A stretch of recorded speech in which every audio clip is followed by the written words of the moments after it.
আসসালামু আলাইকুম, স্বাগত জানাচ্ছি আরটিভির দুপুরের সংবাদে। আপনাদের সঙ্গে আছি আমি মাহবুবা জানিন ডায়না। পুলিশকে রাজনৈতিক কর্মী না ভাবার আহ্বান জানিয়েছেন স্বরাষ্ট্র উপদেষ্টা মোহাম্মদ জাহাঙ্গীর আলম চৌধুরী। এছাড়া পুলিশ সদস্যদের রাজনৈতিক দল থেকে দূরে থাকার নির্দেশ দেন তিনি।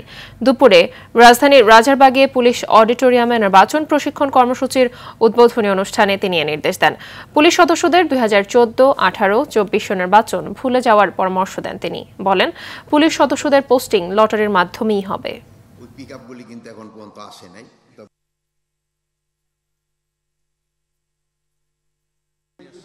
সাংবাদিক ভাই ও বোনেরা, আসসালামু আলাইকুম। আপনাদের আমি বলছি যে আপনারা কিন্তু রাজনৈতিক দলের থেকে একটু দূরে থাকবেন। আমি এর আগে বহুবার আপনাদের বলছি, আপনারা এখন যদি তেল দেওয়া শুরু করে দেন, আপনাদের কিন্তু নির্বাচনের পর আপনাকে তেল শেষ হয়ে যাবে। এখন যার কাছে যে তেলটা রিজার্ভ করে রাখছে সেই সময় কিন্তু তেল দিয়ে উঠে যাবে। এই জন্য আপনারা কোনো দলের দিকে যাবেন না। আপনারা একেবারে জনগণের যে আশা আকাঙ্ক্ষা এটা পূরণ করার জন্য আপনারা চেষ্টা করবেন। নির্বাচন বানচালের ষড়যন্ত্র হচ্ছে উল্লেখ করে সবাইকে ঐক্যবদ্ধভাবে কাজ করতে আহ্বান জানিয়েছেন বাংলাদেশ জাতীয়তাবাদী মহিলা দলের সভাপতি আফরোজা আব্বাস। বিএনপির 47তম প্রতিষ্ঠাবার্ষিকী উপলক্ষে বাসাবো বালুরমাঠ এলাকায় বৃক্ষরোপণ, খাল পরিষ্কার ও মাছের পোনা অবমুক্তকরণ অনুষ্ঠানে যোগ দিয়ে তিনি একথা বলেন। আফরোজা আব্বাস আরও বলেন, সবাই ঐক্যবদ্ধ থাকলে স্বৈরাচার সুবিধাবাদীরা সুযোগ নিতে পারবে না। জনগণের ম্যান্ডেট নিয়ে তারেক রহমান ক্ষমতায় আসলে দেশ হবে পরিষ্কার পরিচ্ছন্ন। জিয়াউর রহমানের মাছে ভাতে বাঙালির স্বপ্ন পূরণ করবে তারেক জিয়া।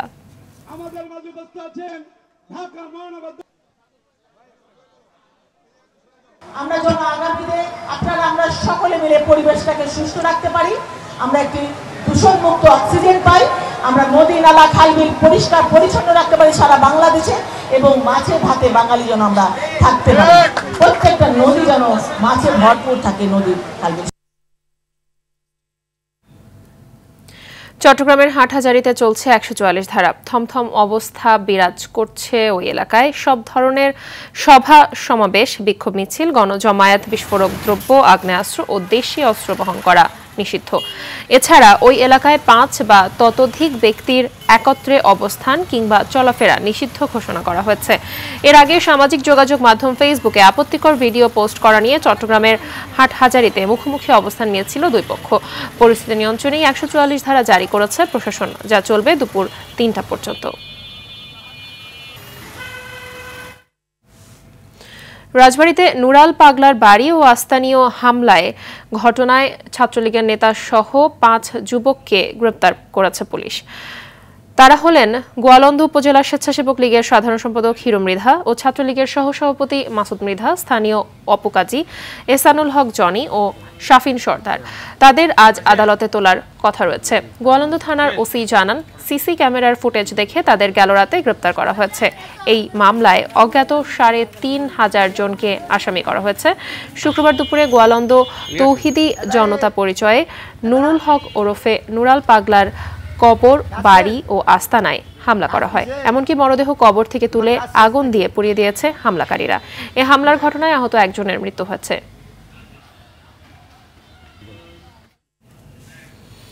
ভোলা ইসলামী ঐক্য আন্দোলনের সাধারণ সম্পাদক মাওলানা আমিনুল ইসলাম নোমানীকে গলা কেটে হত্যা করেছে দুর্বৃত্তরা। গেল রাতে সদরের পশ্চিম বাপ্তা এলাকায় ঘরে ঢুকে তাকে হত্যা করা হয়। তিনি সদর উপজেলার মসজিদের খতিব ও মাদ্রাসা শিক্ষক ছিলেন। দুপুরে জেলার সরকারি বালক উচ্চ বিদ্যালয় মাঠে জানাজা শেষে বাড়ির পাশে পারিবারিক কবরস্থানে তাকে দাফন করা হবে। এদিকে হত্যার বিচার দাবিতে মিছিল সহ বিভিন্ন কর্মসূচি দিয়েছে সংগঠনটি। এ ঘটনায় এখনো পর্যন্ত মামলা হয়নি। জড়িতদের ধরতে অভিযান চলছে বলে জানিয়েছে পুলিশ।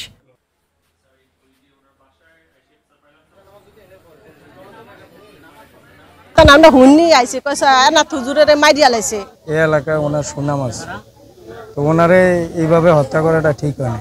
সেই ঘটনাস্থল পরিদর্শন করছি। আমাদের ভোলা সদর মডেল থানার একাধিক টিম, ডিবি এবং অন্যান্য অনেক ইয়েরা আমরা এই সংক্রান্তে কাজ করতেছি। আমরা এখন তদন্ত সাপেক্ষে আমরা দুষ্কৃতিকারীদেরকে শনাক্তকরণ সহ অন্যান্য কার্যক্রম চলতেছে। এদিকে মুক্তিযোদ্ধাদের সমাবেশকে ঘিরে টাঙ্গাইলের বাসাইলে ১৪৪ ধারা জারি করেছে প্রশাসন। উপজেলা নির্বাহী অফিসার আকলিমা বেগমের আদেশে জানান, আজ বাসাইল কেন্দ্রীয় শহীদ মিনার চত্বরে একই সময় ও স্থানে মুক্তিযোদ্ধা সমাবেশ এবং ছাত্র সমাবেশের অনুমতি চাওয়া হয়। এ অবস্থায় আইনশৃঙ্খলা পরিস্থিতির অবনতির আশঙ্কায় ভোর ৬টা থেকে সন্ধ্যা ৬:৩০ পর্যন্ত ওই এলাকায় সকল প্রকার সমাবেশ, মিছিল, শোভাযাত্রা, স্লোগান, পিকেটিং, মাইক্রোফোন ব্যবহার নিষিদ্ধ করা হয়েছে। আর আদেশ অমান্যকারীদের বিরুদ্ধে কঠোর আইনগত ব্যবস্থা নেওয়ার কথাও জানান উপজেলা নির্বাহী কর্মকর্তা।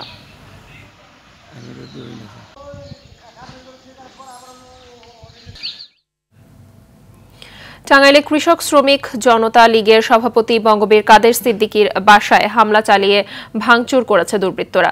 গেল রাত ১টার দিকে এই হামলা চালানো হয়। বাসার নিরাপত্তা কর্মী জানান, রাতে কাদের সিদ্দিকী দ্বিতীয় তলায় ঘুমাচ্ছিলেন। এ সময় ১০ থেকে ১৫ জন দুর্বৃত্ত বাসায় ইট পাটকেল নিক্ষেপ করে এবং মই দিয়ে বাসার গেটের ভেতরে ঢুকে ২টি গাড়ি ভাঙচুর করে। এ সময় আশেপাশের লোকজন এগিয়ে এলে দুর্বৃত্তরা পালিয়ে যায়। এদিকে হামলায় জড়িতদের শনাক্ত করে আইনের আওতায় আনার কথা জানিয়েছে পুলিশ।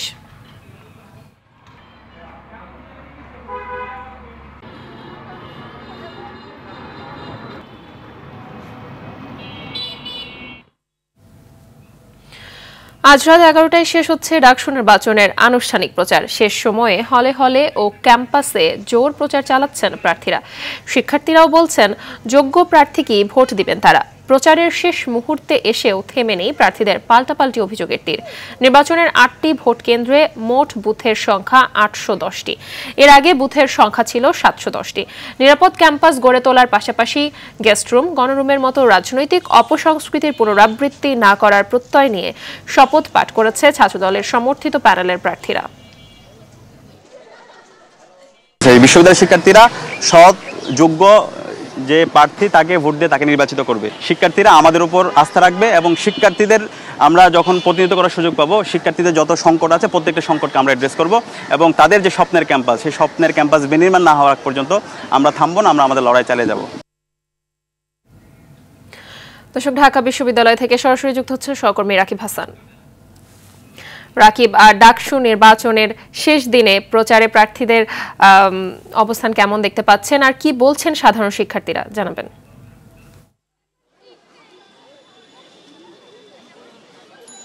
মাহবুবা, আজকে কিন্তু প্রচারের শেষ দিন। এখানে হল থেকে ক্যাম্পাস সব জায়গায় কিন্তু যে প্রার্থীরা রয়েছেন তারা কিন্তু তাদের ইস্তেহার, তাদের রিফ্লেক্ট নিয়ে যাচ্ছে। আসলে ভোটের যে বিষয়টা, তাদের ভোট দানে যদি যাকেই ভোট দিক না কেন, প্রার্থীরা যদি ভোট কেন্দ্রে যায় সেই বিষয়টাই কিন্তু ভোটাররা যদি ভোট কেন্দ্রে যায় সেই বিষয়টা কিন্তু তুলে ধরছেন। এদিকে জানেন যে কালকে থেকে কিন্তু রাত ৮টা থেকে ১০ তারিখ ভোর ৬টা পর্যন্ত কিন্তু ক্যাম্পাসে সাধারণ যে মানুষ রয়েছে তারা কিন্তু প্রবেশ করতে পারবে না, কেননা যেহেতু নির্বাচনকে সুষ্ঠু করার লক্ষ্যেই কিন্তু নির্বাচন কমিশনের পক্ষ থেকে এই সিদ্ধান্ত নেওয়া হয়েছে। এদিকে কিন্তু ছাত্র দল প্যানেলের থেকে কিন্তু কিছুক্ষণ আগেই তারা শপথ বাক্য পাঠ করেছেন। তারা বলছেন যে আসলে প্রতিটি শিক্ষার্থীর জন্য একটি আনন্দময়, বাসযোগ্য ও নিরাপদ ঢাকা ক্যাম্পাস গড়ে তোলার লক্ষ্যে কিন্তু তারা কাজ করবে। এদিকে যেভাবে বিগত ১.৫ দশকে ফ্যাসিবাদী শাসনামলের চূড়ান্ত লড়াই ২৪শে জুলাই রক্ত ঝরা দিনগুলোতে বন্দুকদের নলের সামনে দাঁড়িয়েছে, সেই বিষয়গুলো যদি পুনরাবৃত্তি না হয় সেই কথাই কিন্তু বলছেন তারা। এদিকে দেখা যাচ্ছে যে নির্বাচনের যেই বুথগুলো রয়েছে তার কিন্তু সংখ্যা বাড়ানো হয়েছে, ৭১০টি থেকে ৮১০টি করা হয়েছে। নির্বাচনে যদি যে ভোটার রয়েছে, জানেন যে প্রায় ৪০,০০০-এর মতো কিন্তু ভোটার রয়েছে, তারা যদি নির্বিঘ্নে ভোট দিতে পারে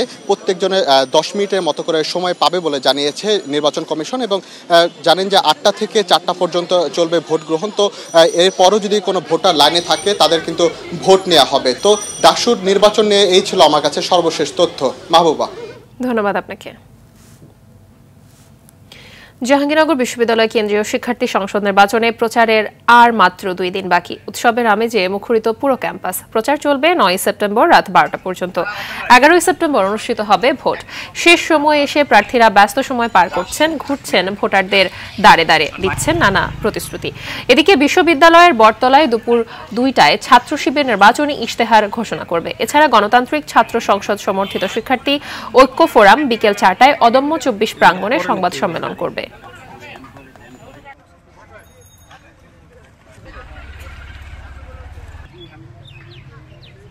33 বছর পরে আমাদের হচ্ছে জাহাঙ্গীরনগরে জাকসু হচ্ছে, তো এজ এ সাধারণ ভোটার হিসেবে আমাদের চাওয়া হচ্ছে যারা নির্বাচিত হবে তারা যাতে তাদের রেসপন্সিবিলিটিটা হচ্ছে জায়গা মতো কাজে লাগাতে পারে। ক্যাম্পাসের বর্তমান পরিবেশ প্রচন্ড উৎসব মুখর এবং আমি চাই ভবিষ্যতে যারা নির্বাচিত হবে তারা এই ক্যাম্পাসের পরিবেশটাকে আরো সুন্দর, আরো শিক্ষার্থী বান্ধব করে তুলবে। আমাদের যারা ইলেক্টেড হবে জাকসু ইলেকশনের একটা স্বচ্ছতা ও জবাবদিহিতার আওতায় সবকিছু আনা।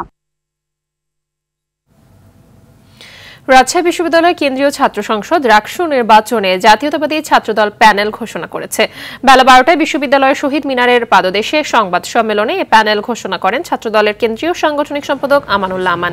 ভিপি পদে রাবি, ছাত্রদলের সহসভাপতি নুরুদ্দিন আবির, জিএস পদে দপ্তর সম্পাদক নাফিউল জীবন এবং এজিএস পদে যুগ্ম সাধারণ সম্পাদক জাহিন এশাকে নিজেদের প্রার্থী ঘোষণা করা হয়। এ সময় বাকি 20টি পদে প্রার্থীদের নামও ঘোষণা করা হয়।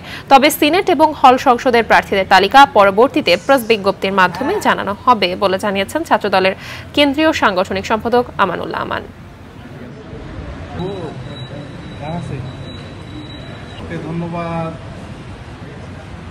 বিভিন্ন জল্পনা কল্পনা শেষে ছাত্র সংসদ বাস্তবায়ন হতে যাচ্ছে।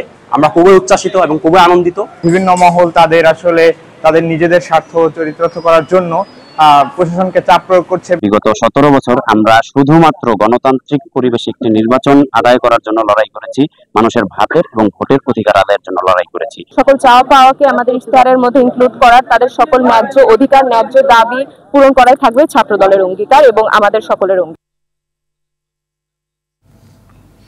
আজ থেকে চট্টগ্রাম বিশ্ববিদ্যালয় একাডেমিক কার্যক্রম স্বাভাবিকভাবে চলবে বলে জানিয়েছে বিশ্ববিদ্যালয় প্রশাসন। গতকাল বিশ্ববিদ্যালয়ের ভারপ্রাপ্ত অধ্যাপক সাইফুল ইসলামের সই করা এক জরুরি বিজ্ঞপ্তিতে তথ্য জানানো হয়। বিজ্ঞপ্তিতে বলা হয়েছে 7 সেপ্টেম্বর থেকে চট্টগ্রাম বিশ্ববিদ্যালয়ের ক্লাস, পরীক্ষা সহ সকল একাডেমিক কার্যক্রম ও পরিবহন যথারীতি স্বাভাবিক নিয়মে চলবে।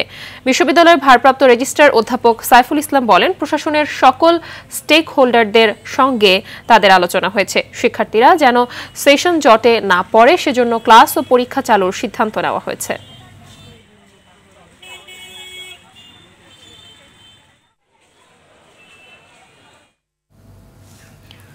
2024 সালের অর্থনৈতিক সমীক্ষার রিপোর্ট অনুযায়ী প্রায় 22.10% মানুষ এখনো নিরক্ষর, যারা কখনো প্রাথমিক বিদ্যালয়ে ভর্তি হয়নি বলে জানিয়েছে প্রাথমিক ও গণশিক্ষা উপদেষ্টা অধ্যাপক ডাক্তার বিধান রঞ্জন রায় পোদ্দার।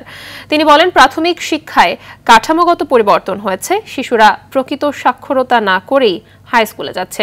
সাক্ষরতা বাড়ানোর গুরুত্ব দিচ্ছে সরকার। আন্তর্জাতিক সাক্ষরতা দিবস 2025 সংবাদ সম্মেলনে এসব কথা বলেন প্রাথমিক ও গণশিক্ষা উপদেষ্টা। 16 বছর পর প্রাথমিকের বৃত্তি পরীক্ষার সিদ্ধান্ত নেওয়া হয়েছে। পাশাপাশি প্রাথমিক পর্যায়ের 150 শিক্ষা প্রতিষ্ঠানে সেপ্টেম্বরের থেকে অক্টোবরের মাঝামাঝি সময়ের মধ্যে মিড ডে মিল চালু করা হবে বলে জানিয়েছেন প্রাথমিক ও গণশিক্ষা উপদেষ্টা বিধান রঞ্জন রায় পোদ্দার। শিক্ষা প্রতিষ্ঠানে অপ্রয়োজনীয় ছুটি কমিয়ে আনার কথাও জানান তিনি। প্রাইমারিতে এই সাবজেক্ট পড়ানো হলো কিনা, সেই সাবজেক্ট পড়ানোটা দিস ইজ নাথিং। আমরা প্রচলিত শিক্ষা ব্যবস্থা, প্রচলিত পরীক্ষা ফিরিয়ে এনেছি, কিন্তু আমরা এর পাশাপাশি অন্য অ্যাসেসমেন্ট চালু করেছি। সেটা হচ্ছে আমরা স্কুলগুলোকে অ্যাসেস করছি এবং ছাত্রদের অ্যাসেস করছি। প্রখ্যাত লেখক, শিক্ষক, বুদ্ধিজীবী এবং রাজনীতিবিদ বদরউদ্দিন ওমর মারা গেছেন। রবিবার সকাল 10:05 তিনি ইন্তেকাল করেছেন। বদরউদ্দিন ওমর দীর্ঘদিন ধরে বার্ধক্যজনিত নানা শারীরিক জটিলতায় ভুগছিলেন। রোববার তাকে অসুস্থ অবস্থায় হাসপাতালে নেওয়া হয়। পরে পরীক্ষা নিরীক্ষা শেষে হাসপাতালের চিকিৎসক তাকে মৃত ঘোষণা করেন।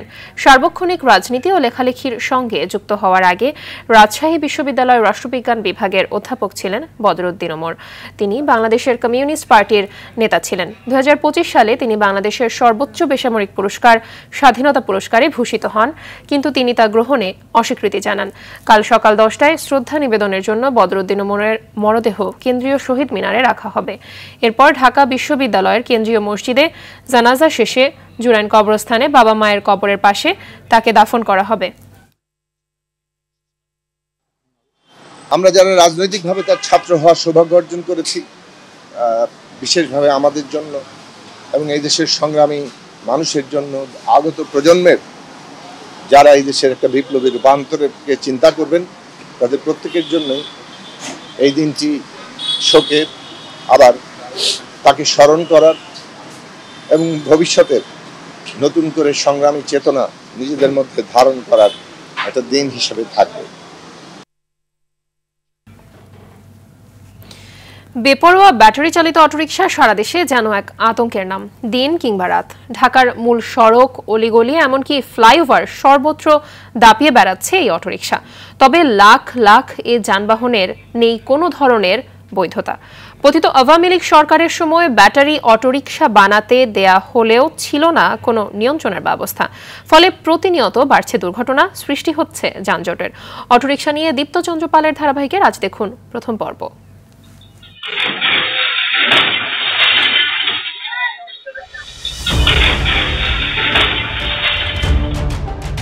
এমন দুর্ঘটনার দৃশ্য রাজধানী সহ সারা দেশের। কখনো দেখা যাচ্ছে গতির ঝড় তুলতে যেয়ে নিয়ন্ত্রণ হারিয়ে দুর্ঘটনার শিকার হচ্ছে অটোরিকশা, কখনো ওভারটেক কিংবা গতির চাপে চাকা খুলে পড়ে দুর্ঘটনার কবলে পড়ছে বাংলার টেসলা।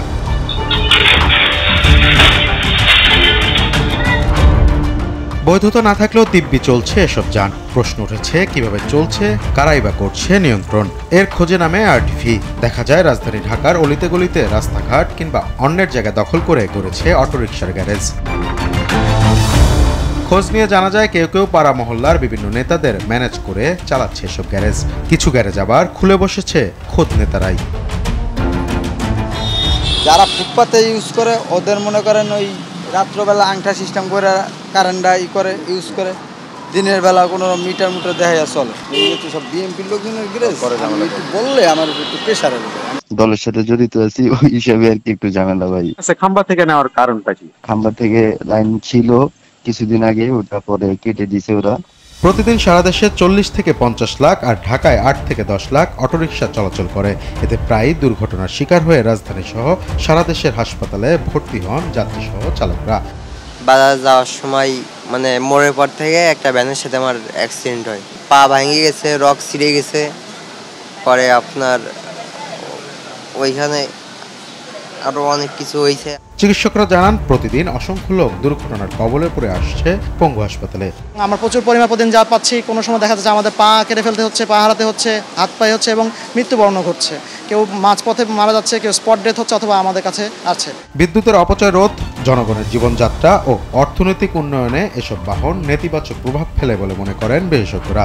তাই অচিরেই এসব যানের নিয়ন্ত্রণ প্রয়োজন বলে জানান তারা।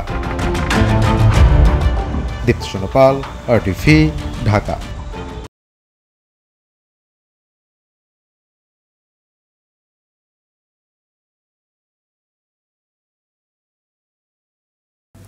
খেলার খবর।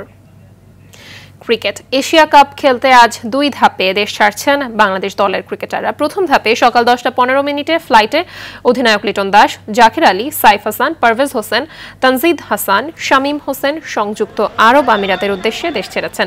দেশ ছাড়ার আগে বিমানবন্দরে উইকেট কিপার ব্যাটসম্যান জাকের জানিয়েছেন চ্যাম্পিয়ন হওয়ার লক্ষ্য নিয়েই এশিয়া কাপে খেলবেন তারা।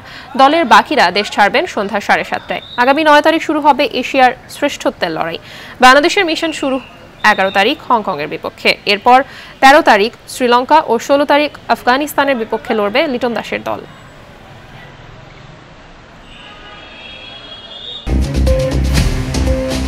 দুপুরের সংবাদ এ পর্যন্তই। জেলার সংবাদ বিকেল 4:45টায় দেখার আমন্ত্রণ রইল। ধন্যবাদ সবাইকে।